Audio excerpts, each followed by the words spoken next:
Hello and welcome to SKP shots. Day 2 అయ్యేసరికి ఏంటిది అనుకున్నాం, డే 3 అయ్యేసరికి సూపర్ అనుకున్నాం. అలా జరగడానికి కారణం ముగ్గురున్నారు. బట్ దానికన్నా ముందు డే 3 రోజున అంటే మూడో రోజున మనల్ని ముక్కంటే ఆవహిస్తాడో లేకపోతే వాళ్ళు ఇంకేదో ఆవహిస్తుందో తెలియదు, కానీ వరుస పెట్టి 2 టెస్ట్ మ్యాచ్ల్లో మూడో రోజు అనేది మన వైపు రావడం మాత్రమే కాదు, మ్యాచ్ను కూడా మన వైపు తెచ్చింది. ఎలా అయ్యింది, ఏం జరిగింది, ఎవరెవరు ఇందులో కీలకమైన పాత్రలు పోషించారనే దాని గురించి లెట్స్ గెట్ స్టార్టెడ్.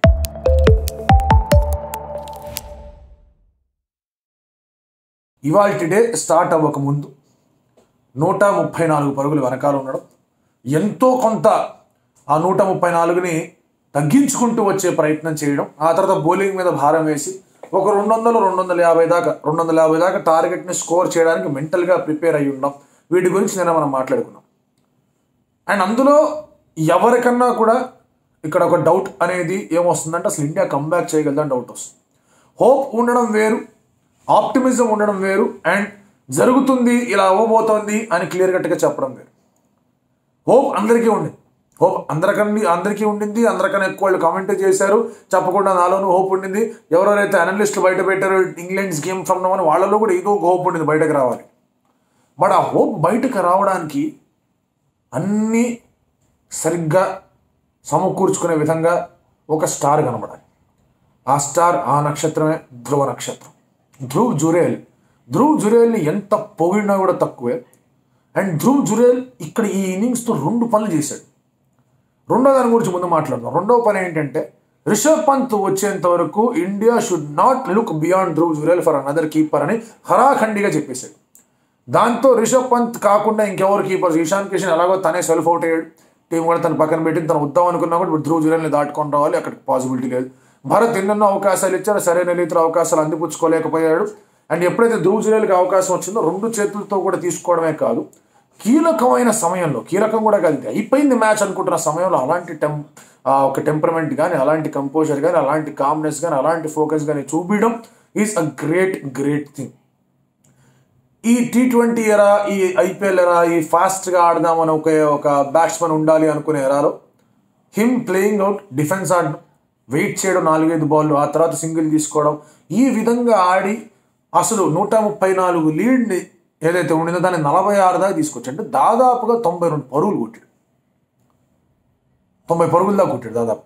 అంటే అలాంటి పరుగులు వచ్చాయి తనతో పాటు. అఫ్కోర్స్ 90 పరుగుల దాకా రాబట్టగలిగాడు వాళ్ళ మొదటి సెషన్లో. అంటే ధ్రువ్ జురేల్కి ఎంత మనం ఆ పొగడతల రూపంలో తన కితాబునిచ్చినా, ఎన్నెన్ని కొత్త అడ్జెక్టివ్స్ వాడి తనని డిస్క్రైబ్ చేసిన తన ఆట నాకు తక్కువే పడతాయి.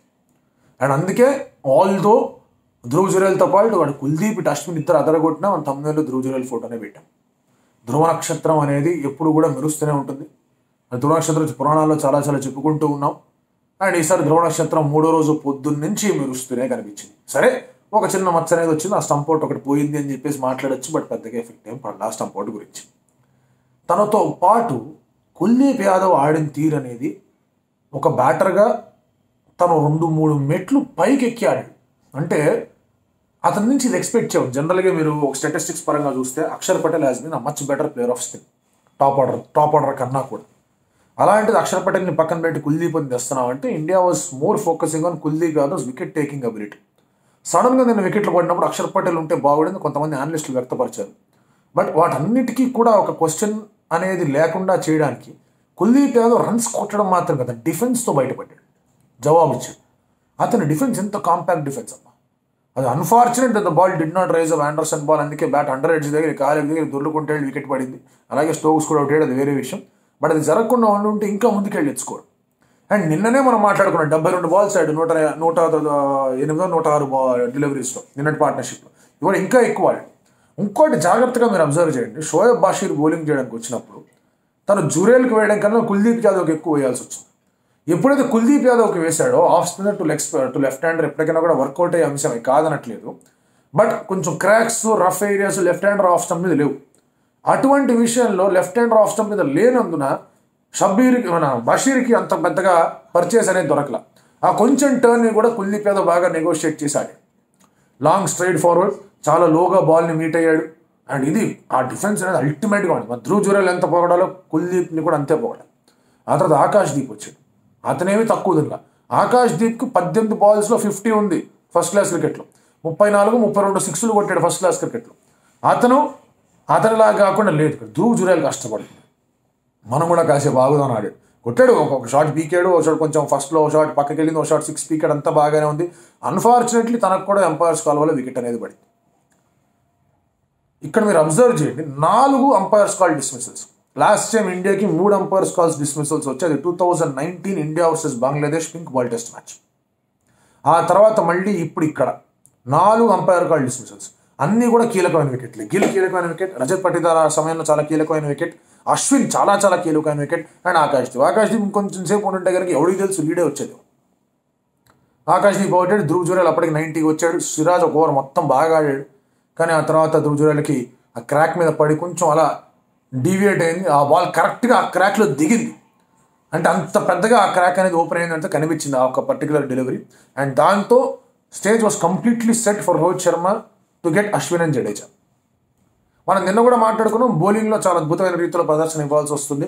అశ్విన్ న్యూ బాల్ తీసుకోవాలి అండ్ కుల్దీప్ వెంటనే ఫస్ట్ చేంజ్గా రావాలి. జడేజా కూడా కీలకమైన బౌలర్ అవుతాడని. Jadeja kept things very very tight. Ashwin రాగానే టక వికెట్లు తీశాడు. ఇమీడియట్గా 19 for 1, 19 for 2 Ali పోప్ని first ball పంపించేశాడు వెనక్కి. కరాలీ కొంచెం గట్టిగా కౌంటర్ అటాక్ చేశాడు.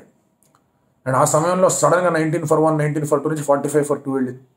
ఇదేం గోలరా బాబు, ఇట్లా వెళ్ళిపోతుందని రూట్ వికెట్ పడి. ఇంగ్లాండ్ వాళ్ళని ఎంత హిపోక్రెట్స్ వీళ్ళు అంటే, ఎంత పిచ్చిగా మాట్లాడతారంటే వీళ్ళు. జో రూట్ వికెట్ గురించి మాట్లాడుతున్నారు, అదే హాకాయ్ చూపించలేదు, రీప్లేలు చూపించలేదు, అది చూపించలేదు, ఇది చూపించలేదు అని మాట్లాడతారు. 4 అంపైర్స్ కాల్ డిసిషన్స్ వాళ్ళ వైపు వెళ్ళి. బ్యాటింగ్లో స్టోక్స్ అంపైర్స్ కాల్ వల్ల సర్వైవ్ అయ్యాడు.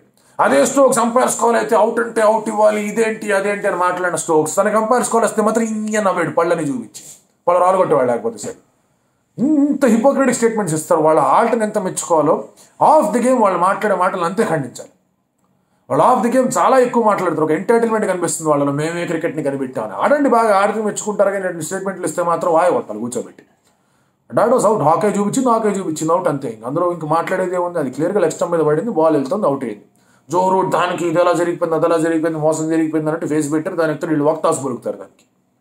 సరే, రూట్ అవుట్ అయ్యాడు, క్రాలీని అవుట్ చేయడం జరిగింది. కుల్దీప్ యాదవ్ వచ్చాడు, తను వచ్చి అద్దరిపోయే విధంగా బౌలింగ్ వేసాడు, టక వికెట్లు తీశాడు. తను కూడా ఎవరికి ఏమాత్రం స్కోప్ ఇవ్వలేదు, హోప్ ఇవ్వలేదు.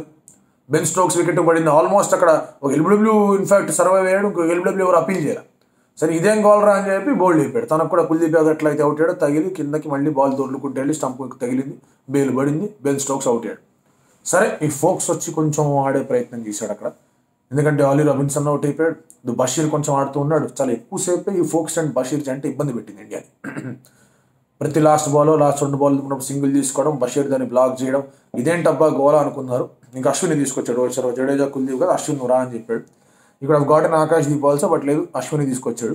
అశ్విన్ 2 ఓవర్లు వేసిన తర్వాత అశ్వినికి కాలింది. ఇంకా మిడిల్ స్టంప్ మీద లెగ్ స్పిన్ వేద్దాం అనుకుని లెగ్ స్పిన్ వేసాడు. ఆ బాల్ పడి అతను అనుకోవాలి ఆఫ్ స్పిన్ అవుతుంది అనుకున్నాడు, రీడ్ చేయలేదు తన రిస్ట్ని, లీడింగ్ ఎడ్జ్ అయింది. అశ్విన్ క్యాచ్ పట్టాడు, 5 పట్టాడు, అయిపోయాడు. అండ్ ఈ విధంగా ఇంతటి రీతిలో అశ్విన్ దగ్గర నుంచి ఆ పర్ఫార్మెన్స్ వచ్చింది. అఫ్ కోర్స్ ఆండర్సన్ కూడా వెరైటీ షాట్లని ట్రై చేసి అవుట్ అయిపోయాడు. So the target was 192. ఇప్పుడు 192 టార్గెట్ మీరు అబ్జర్వ్ చేస్తే కనుక చాలామంది ఏమనుకుంటారంటే ఈ టార్గెట్ కొట్టేయచ్చు, పెద్ద విషయం కాదని చెప్పేసి అనుకుంటారు. But India last time 4th innings కొట్టిన highest score to win, highest score అంటే విన్ చేయడానికి కొట్టిన score was 155. 155 was the highest chase ఇండియాకి టెస్ట్ మ్యాచెస్లో. అది 11 ఏళ్ల క్రితం వచ్చింది. Delhi test match against Australia 2013లో వచ్చింది. సో ఆ తర్వాత 4th innings మంచి టోటల్స్ కొట్టలేదని కాదు, కానీ విన్నింగ్ కాజ్ ఏది రాదు. సో విన్నింగ్ కాజ్లోకి రావాలి అంటే కనుక 192 was still a very strong total for England to defend. India కూడా 175, 160 కూడా డిఫెండ్ చేసుకున్న సందర్భాలు ఉన్నాయి. బట్ ఈసారి 192 వచ్చింది. ఒక 5-6 ఓవర్లు ఉంటాయి మోస్ట్లీ. సో క్విక్గా ఎంత ఇంకొక 2 ఓవర్లు ఎక్స్ట్రా తెచ్చుకుందాం అనే ఆలోచనలో బెన్ స్టోక్స్ కూడా ఉన్నాడు. ఈ స్టార్టెడ్ ఆఫ్ విత్ రూట్. అదొక గ్యాంబుల్ ఎందుకంటే ఎక్స్పెక్టేషన్స్ ప్రకారంగా షబ్బీర్ స్టార్ట్ చేస్తాడు, హార్ట్లీ స్టార్ట్ చేస్తాడు అనుకుంటారు అందరూ. ఎందుకంటే ఫాస్ట్ బౌలర్లు వచ్చారంటే అక్కడికి సమయం అయిపోతుంది. సో అలా కాకుండా ఒక 2 ఓవర్లు ఎక్స్ట్రా వేయగలిగాలి ఉంది కదా, ఆ చేంజ్ ఓవర్ కోసం 2 ఓవర్స్ పోతే ఆ 2 ఓవర్స్ని కవర్ చేయొచ్చు కదా అని చెప్పి స్పిన్నర్లతోనే స్టార్ట్ చేశారు. సో స్పిన్నర్లతోనే స్టార్ట్ చేసినప్పుడు రూట్ ఎందుకు వెళ్ళాడంటే సడన్గా 192 ఓకే రూట్ వచ్చాడు కదా, 4-5 షాట్లు కొట్టడానికి ప్రయత్నం చేస్తారు, అక్కడ వికెట్ పడుతుందని చాకచక్యంగా ఆలోచించడం అనే మాట గుర్తుపెట్టుకోండి. మళ్ళీ ఈ పాయింట్ దగ్గరకు వద్దాం. ఇదే చాతుర్యం అనేది రోహిత్ శర్మ కూడా చూపించాడు. వికెట్లు పడడం, జడేజాతో డిస్కస్ చేయడం, కుల్దీప్ యాదవ్తో మాట్లాడడం, ఫీల్డ్ అనేది సెటప్ చేయడం, 2-3 వికెట్లు పడడానికి ముందు మాట్లాడడం, ఎక్కువగా బౌలర్ ఏదో ఒకటి మాట్లాడడం. అతను ఫీల్డ్ కొన్నిసార్లు సేమ్ ఉంది, ఎక్కడ మార్పులు కూడా జరగలేదు, జస్ట్ ఏదో మాట్లాడవచ్చు. సో ఇలాంటివి మెచ్చుకోవాల్సిన అవసరం ఉంది. Although it was completely bowler job. Rohit శర్మకి పెద్దగా పని లేకుండానే అశ్విన్ కానీ కుల్దీప్ కానీ చేసి పెట్టారు. బట్ స్టిల్ అప్పుడప్పుడు ఏదో ఒక ప్రణాళిక జరుగుతుందో రోహిత్ శర్మ కూడా చేశాడు. ఇది బెన్ స్టోక్స్ ప్రతి మ్యాచ్లో చేస్తూ వచ్చాడు, మొన్న మ్యాచ్లో కూడా చేస్తూ వచ్చాడు. ఇన్ఫాక్ట్ బెన్ స్టోక్స్ ఇంకా ఎక్కువ కూడా చేస్తూ వచ్చాడు. As captain his input was more. And మళ్ళీ ఇక్కడికి వస్తే రూట్ దగ్గర తీసుకొచ్చిన ఆలోచన అది. అండ్ రోహిత్ శర్మ ఏం చేశాడంటే, సరే రూట్ని తీసుకొస్తావా, నీ పని ఇట్లా ఉందా, I will play on the merit of the ball అని చెప్పేసి బాల్ మొదలుపెట్టాడు. అండ్ దాంతో 8 overs ఇండియా అవుట్ ఆఫ్ 40, ఒక్క వికెట్ కూడా పోలే. షబ్బీర్ని లేట్గా ఇంట్రడ్యూస్ చేశానా అని చెప్పేసి బెన్ స్టోక్స్ అనుకునే విధంగా రోహిత్ శర్మ అటాక్డ్ రూట్. జైస్వాల్ కొంచెం టఫ్ బాల్స్ వచ్చాయి, బాల్స్ కొంచెం బౌన్స్ అయ్యాయి, గ్లౌకి తగిలింది, ఆమ్ ప్యాడ్కి తగిలింది. అతను స్వీప్ షాట్ పడిపోతాడు అనుకున్న దగ్గర జైస్వాల్ పడలేదు, మిడిల్ ఆఫ్ ద బ్యాట్ తగిలింది. సో రన్స్ అనేవి బాగానే వచ్చాయి. So now the equation is very simple. 152 more కావాలి, 10 వికెట్లు ఇంగ్లాండ్కి కావాలి. అండ్ ఈ టెస్ట్ మ్యాచ్ కూడా 4వ రోజున అయిపోతుంది. సో ఈ 4 టెస్ట్ మ్యాచెస్ అన్నీ కూడా 4th డేలో ఫినిష్ అయిపోయాయి. అండ్ 4th డేలో ఫినిష్ అయిపోవడం అండ్ ఇండియా వైపు చాలా పెద్దగా ఇప్పుడు ఎడ్జ్ ఉండడం అనేది, దానికి కారణం అశ్విన్, కుల్దీప్ బౌలింగ్ ద్వారా ఎంతైతే వాళ్ళు ఇన్పుట్లు ఇచ్చారో, బ్యాటింగ్ ద్వారా ధ్రువ్ జురేల్ హోప్ని తీసుకొచ్చారు అలాంగ్ విత్ కుల్దీప్ యాదవ్. వాళ్ళు ధ్రువ్ జురేల్ ఆడిన తీరు ఎస్పెషలీ ఇవాళ. And Kuldeep Yadav of course runs ఎక్కువ కొట్టుండకపోయిండొచ్చు కాక కానీ మళ్ళీ ఆడాడు. బట్ జురేల్ని మాత్రం మెచ్చుకోవాలి. జురేల్ ఎస్పెషలీ కుల్దీప్ యాదవ్ పడిన తర్వాత కూడా అంతటి రేంజ్లో యాడ్ చేయగలిగాడు స్కోర్. అలా వచ్చింది అంటే కనుక that is purely because of his stay in the crease. And India 152 is still tough. నేనేం ఈజీ అనట్లేదు, ఈజీగా కొట్టేస్తారు, అయిపోద్ది, ఫస్ట్ సెషన్లో అయిపోద్ది మ్యాచ్, అలాంటివి ఏం చెప్పట్లేదు. It is still tough. ఒకటే ఒక అడ్వాంటేజ్ ఏముంటుంది అంటే, ఒకవేళ కనుక మంచి హెవీ రోలింగ్ కొంచెం అది ఇది జరిగిందంటే వాళ్ళు పొద్దున్న జరిగినట్టుగానే ఫస్ట్ ఓవర్లో పెద్దగా ఏం ఫరక్ పడదు. That is what happened. ఇక్కడ కూడా అదే జరిగింది. ఫస్ట్ ఇవాళ కూడా, నిన్న కూడా అదే జరిగింది. ఫస్ట్ ఓవర్లో పెద్దగా ఏం ఫరక్ కమ్మీల. మెల్లమెల్లగా రోజు ప్రోగ్రెస్ అవుతున్న కొద్దీ అక్కడ మీకు క్రాకులు ఓపెన్ అవ్వడం కానీ, లేదా వికెట్లు పడడం కానీ, స్పిన్నర్లు ఇంకొంచెం బెటర్గా వేయడం కానీ కనిపించింది. ఒకటే అడ్వాంటేజ్ ఇంగ్లాండ్కి ఏముందంటే, ball is very very new, 8 overs old. So మళ్ళీ రేపు కూడా స్పిన్నర్స్తోనే స్టార్ట్ చేయొచ్చు వాళ్ళు. ఆర్ రాదర్ కొంచెం టైట్ ఉంచాలంటే they can get back to Robinson and Anderson. కానీ అలా వెళ్ళాడంటే India will feel happy, okay fire defensive మోడ్లో ఉన్నారు అనుకుంటాను. స్పిన్నర్లతోనే స్టార్ట్ చేయాలి, యాక్చువల్గా స్పిన్నర్లతోనే స్టార్ట్ చేసి మొదలు పెట్టాలి. And India should think about scoring. అంటే మరీ ఓవర్గా కొట్టడం కానీ, they should think about scoring. And ఇప్పటికి కూడా it is in India's hand to loose. ఎందుకంటే చక్కగా తిప్పుకున్నారు మ్యాచ్ని వాళ్ళ వైపు. సో లెట్స్ హోప్ ఎంతవరకు వెళ్తుంది ఏంటనేది, ఫినిష్ అవుతుందని చెప్పేసి భావన అందరిలో కూడా ఉంది. అలాగే మొదలు పెట్టాలి, ఇలాగే ఆడాలి, ఇలాగే ఫినిష్ చేయాలి, సిరీస్ గెలవాలని చెప్పేసి కోరుకుందాం. అండ్ మరొక్కసారి kudos to Ashwin, Kuldeep and mainly Dhruv Jurel.